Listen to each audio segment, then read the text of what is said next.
लेकिन चलिए अब आगे बढ़ते हैं और अब एक मैनेजमेंट को भी शामिल करते हैं। ट्रेड डेफिसिट आंकड़े और ग्रामीण क्षेत्रों में डिमांड आउटलुक को लेकर हमारी सहयोगी नयनतारा ने सीआई के प्रेसिडेंट और बजाज फिनसर्व के मैनेजिंग डायरेक्टर संजीव बजाज के साथ खास बातचीत की। आइए आपको दिखा देते हैं उन्होंने क्या कुछ कहा।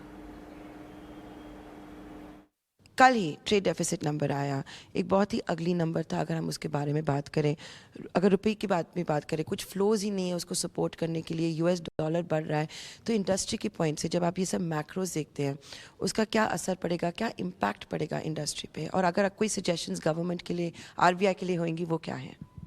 नहीं, इंडस्ट्री के हिसाब से तो इन्फ्लेशन और सप्लाई साइड कंस्ट्रेंट्स, ये दो पैरामीटर्स है जिसमें काफ़ी अनसर्टनिटी है। इन्फ्लेशन में जो हमारी कंट्रोल में है, ये तो हम देख रहे हैं बहुत आरबीआई की तरफ से और सेंट्रल गवर्नमेंट ने भी जिस तरह से मेजर्स लिए हैं, that should bring inflation to some extent under control. हमारी आशा यही है कि मनसून अच्छी रहेगी। The initial numbers overall looking fine in the right direction. ये होगा तो again food inflation should come under control. There are uncertainties that are external to us. Fuel prices हो, war हो, these are external to us and they are also playing a role on inflation. इसमें हमें balance चाहिए कि हमारी जो interest rates बढ़ी, that should bring down domestic drivers of inflation, लेकिन growth पे impact नहीं होना चाहिए, which is due to inflation beyond our control. So as industry, that is what we are hoping for. महत्व की बात ये भी है कि इंडस्ट्री में कैपेसिटी यूटिलाइजेशन लगभग 75% हो गई है, and that's why we are seeing sectors where new capacity is already come on board. हमारी जो मेंबर्स है, इनके साथ हमने बिजनेस सर्वे किया था। फर्स्ट क्वार्टर की एक्सपेक्टेशंस है कि 55% लोगों ने बोला है कि they are expecting higher growth in the first quarter. करीब 43% are expecting higher exports. So it mixed situation at this stage.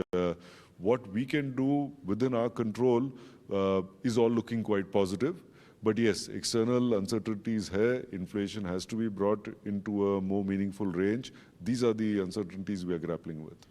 Inflation जो रेड हॉट है ग्लोबल में, जब बात की जा रही है, रिसेशन की भी बात की जा रही है, लेकिन अगर अब हम कमोडिटीज़ की प्राइसेस देखें, edible oil, palm oil, copper, ये सब कम होने लगे हैं, स्टील प्राइसेस भी कम होने लगे हैं, तो आपकी क्या राय है कि क्या इन्फ्लेशन पीक आउट हो चुका है?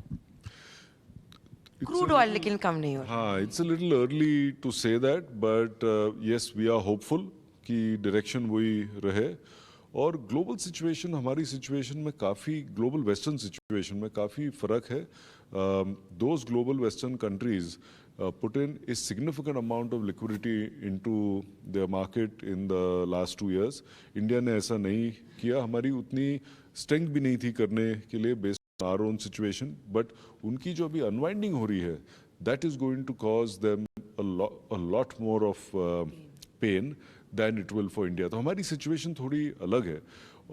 एक और बात जो महत्व की है इंडिया के लिए कि ये जो सप्लाई चेन डिसरप्शंस हमने देखा है पिछले 2 सालों में, the world is looking to India to become an alternate manufacturing base to China.